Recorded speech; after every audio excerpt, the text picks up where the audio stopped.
Hello friends, नए study में स्वागत है आपका। तो कैसे हो आप सभी? आई होप आप सभी अच्छे होंगे, हम भी अच्छे हैं।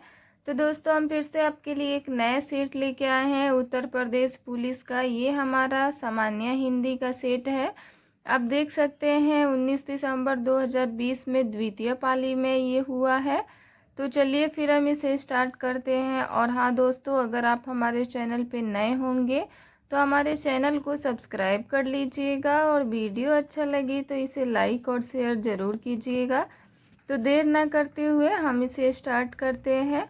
तो देखिए दोस्तों, हमारा फर्स्ट क्वेश्चन है, त्रिलोचन शास्त्री को हिंदी अकादमी का सलाका सम्मान कब प्रदान किया गया? तो इसका आंसर हो जाएगा बी, सन 1989 से 90 में। नेक्स्ट है, भारतीय संविधान के अनुच्छेद 2010 में निर्देशित है। तो इसका आंसर हो जाएगा बी, विधानमंडल में प्रयुक्त होने वाली भाषा के बारे में। नेक्स्ट है, निम्नलिखित किस वाक्य में अकर्मक क्रिया का प्रयोग हुआ है? तो दोस्तों इसका आंसर हो जाएगा ए, मैं सोता हूँ। नेक्स्ट है, माँ की बहन संबंध को बताने वाला एक सार्थक शब्द कौन सा है? तो इसका आंसर हो जाएगा बी, मौसी। नेक्स्ट है, रस से भरा विग्रह का समासिक पद इनमें से कौन सा है? तो इसका आंसर हो जाएगा डी, रस भरा। नेक्स्ट है, निम्नलिखित में समुदायवाचक विशेषण है। तो इसका आंसर हो जाएगा आपका डी, चारों। नेक्स्ट है, बहुत बढ़ा चढ़ाकर कही गई उपयुक्त वाक्यांश के लिए एक सार्थक शब्द चुनिए। तो इसका आंसर हो जाएगा आपका डी, अतिशयोक्ति। नेक्स्ट है, दिए गए पर्यायवाची शब्दों में से वाक्य में आए रिक्त स्थान के लिए सही शब्द चुनिए।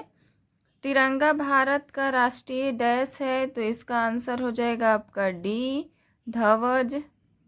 नेक्स्ट है, सन 1968 में किस साहित्यकार को ज्ञानपीठ पुरस्कार मिला था? तो इसका आंसर हो जाएगा आपका सी, सुमित्रा नंदन पंत। नेक्स्ट क्वेश्चन है, निर्देश 10 से 14 प्रश्नों के लिए निम्नलिखित अनुच्छेद को पढ़कर उसके नीचे दिए गए प्रश्नों के उत्तर दीजिए। तो हमें इस अनुच्छेद को पढ़कर और जो क्वेश्चन है उसका आंसर देना है। तो चलिए फिर हम इसे पढ़ना स्टार्ट करते हैं।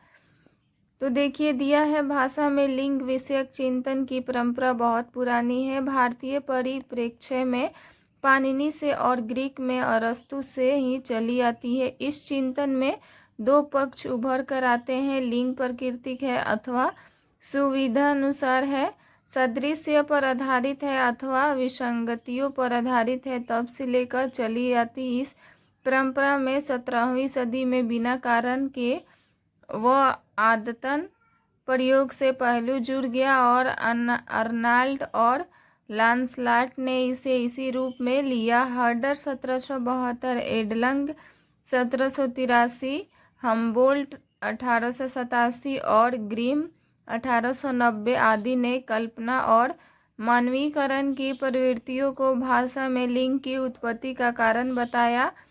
इनमें सबसे महत्वपूर्ण ग्रिम के सिद्धांत को माना गया। ब्रुगमैन ने इस विवाद में कहा कि व्याकरणिक लिंग पहले से ही वहाँ था, यह केवल कल्पना की शक्ति का इस्तेमाल किया गया।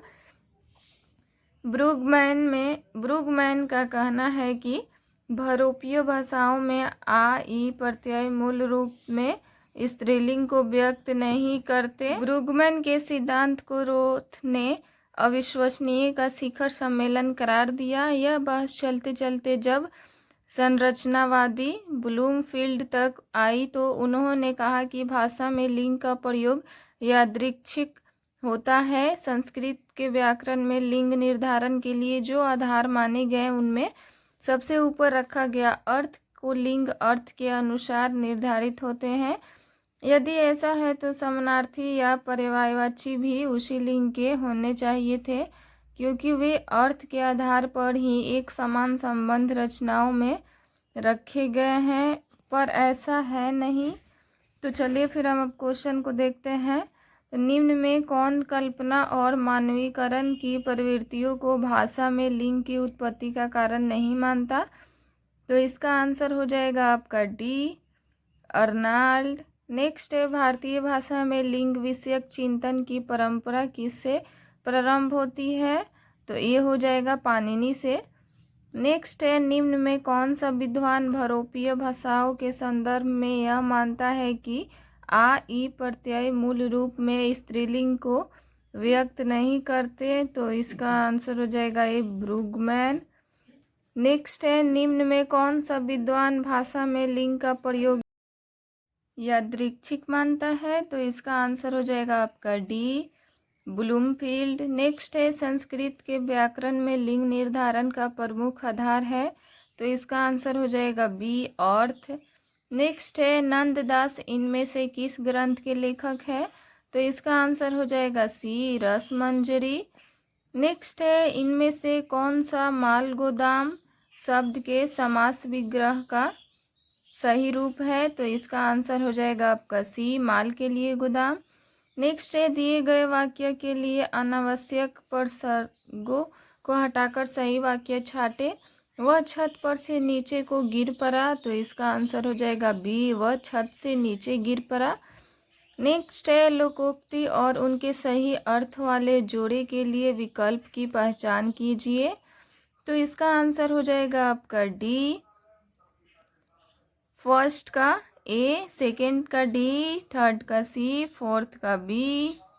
नेक्स्ट क्वेश्चन है, लोकोक्ति और उनके सही अर्थ वाले जोड़े के विकल्प की पहचान कीजिए, तो इसका आंसर हो जाएगा आपका सी फर्स्ट का बी, सेकंड का ए, थर्ड का डी, फोर्थ का सी। नेक्स्ट है, केंद्रीय हिंदी निदेशालय की स्थापना कब हुई, तो इसका आंसर हो जाएगा डी सन 1960 में। नेक्स्ट है, निम्नलिखित में से सही वाक्य की पहचान कीजिए, तो इसका आंसर हो जाएगा सी वह देर तक सोकर उठता है। नेक्स्ट है, निम्नलिखित में से बहुवचन शब्द है, तो इसका आंसर हो जाएगा डी समाचार। नेक्स्ट है, निम्नलिखित में कौन सा स्त्रीलिंग शब्द है, तो इसका आंसर हो जाएगा बी लॉन्ग। नेक्स्ट है, निरंतरता बोधक संयुक्त क्रिया का उदाहरण है, तो इसका आंसर हो जाएगा सी बरसता रहता है। नेक्स्ट है, निम्नलिखित में कौन सा पुल्लिंग शब्द है, तो इसका आंसर हो जाएगा सी खटमल। नेक्स्ट है, निम्नलिखित में से सही वाक्य की पहचान कीजिए, तो इसका आंसर हो जाएगा बी। नेक्स्ट है, रानी केतकी की कहानी की लेखक है, तो इसका आंसर हो जाएगा बी सैयद इंशाअल्लाह खां। नेक्स्ट है, जिसके द्वारा कर्ता कोई काम करता है उसे क्या कहते हैं, तो इसका आंसर हो जाएगा बी करण। नेक्स्ट है, निम्नलिखित वाक्य में आए खाली स्थान के लिए सही शब्द चुनिए। माँ ने बाजार से डैश खरीदे, तो इसका आंसर हो जाएगा आपका बी। नेक्स्ट है, कुंवर नारायण को ज्ञानपीठ पुरस्कार किस वर्ष प्रदान किया गया था, तो इसका आंसर हो जाएगा बी सन 1905 में। नेक्स्ट है, निम्नलिखित में से कौन सा कामदेव का पर्यायवाची शब्द नहीं है, तो इसका आंसर हो जाएगा डी निलय। नेक्स्ट है, हिंदी अकादमी सलाहकार सम्मान की पुरस्कार राशि है, तो इसका आंसर हो जाएगा डी 5 लाख। नेक्स्ट है, निम्नलिखित में से कौन सी रचना नरोत्तम दास की है, तो इसका आंसर हो जाएगा ए सुदामाचरित। नेक्स्ट है, निम्न में से पुष्टि मार्गीय भक्ति संप्रदाय की स्थापना किसने किया, तो इसका आंसर हो जाएगा दोस्तों डी वल्लभाचार्य। नेक्स्ट है, निम्नलिखित में कौन सा गुणवाचक विशेषण नहीं है, तो इसका आंसर हो जाएगा बी मनो अनाज। नेक्स्ट है, निम्नलिखित वाक्य में आए खाली स्थान के लिए सही शब्द चुनिए। उद्यमी कभी भी हाथ पर डैश नहीं बैठते हैं, वे तो कुछ करके ही दिखाते हैं, तो इसका आंसर हो जाएगा सी हाथ धरे। नेक्स्ट है, कोई आया था वाक्य में कौन सा सर्वनाम भेद का प्रयोग हुआ है, तो इसका आंसर हो जाएगा आपका डी अनिश्चयवाचक। तो दोस्तों, हमारा हिंदी का 37 क्वेश्चन यहीं पे समाप्त होता है। अगर हमारा वीडियो आपको अच्छा लगा हो तो इसे लाइक और शेयर ज़रूर कीजिएगा। तो हम आपसे एक ऐसे ही नए वीडियो में मिलेंगे, तब तक आप अपना ध्यान रखिए। धन्यवाद।